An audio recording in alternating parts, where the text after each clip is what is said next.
আজকে কি হতে চলছে আপনারা নিশ্চয়ই একটি সুন্দর সাজানো গোছানো একটি টেবিল দেখতে পাচ্ছেন এবং আজকে আমরা আরো একটি ফিল নিয়ে একটি সুন্দর খাবার খেতে যাচ্ছি। আজকে আমাদের প্রতিষ্ঠানে এসেছেন আমার সম্মানিত উস্তাদ এবং প্রিয় শ্রদ্ধেয় ভাই মুফতি কারামতুল্লাহ মাসুদ হাফিজাহুল্লাহ।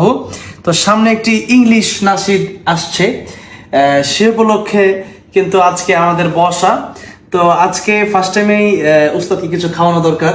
তো আমরা অলরেডি অনেক নাস্তাই করিয়েছি, রাত এখন 3টার কাছাকাছি বাজে। তো আমরা এই গভীর রাতে আরবের একটি ফ্লেভার নিয়ে বসতে যাচ্ছি। এটা আমাকে আরবের এক শেখ এই মিল্কটা আমাকে উপহার দিয়েছিলেন, সাথে মনে হয় অনেক কিছু দেওয়া আছে।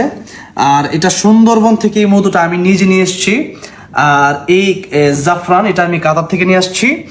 আর সবচেয়ে বড় ব্যাপার হচ্ছে আজকে আমরা খেতে যাচ্ছি গাওয়া এবং খেজুর। এই হচ্ছে গাওয়া আর এই হচ্ছে আজওয়া এবং সুক্কারে খেজুর। এবার আমরা সবাই মিলে শুরু করি। আরেকটা কাজ করব, আমরা আজকে লাইটগুলো অফ করে আমরা এই খাবারগুলো খাবো, দেখি এটার অনুভূতিটা কেমন হয়। লাইট অফ হয়ে যাচ্ছে, দেখি কেমন লাগে। মনে হচ্ছে মিডল ইস্ট থেকে এক উড়াল দিয়ে চলে আসছি আফ্রিকার কোনো এক জঙ্গলে।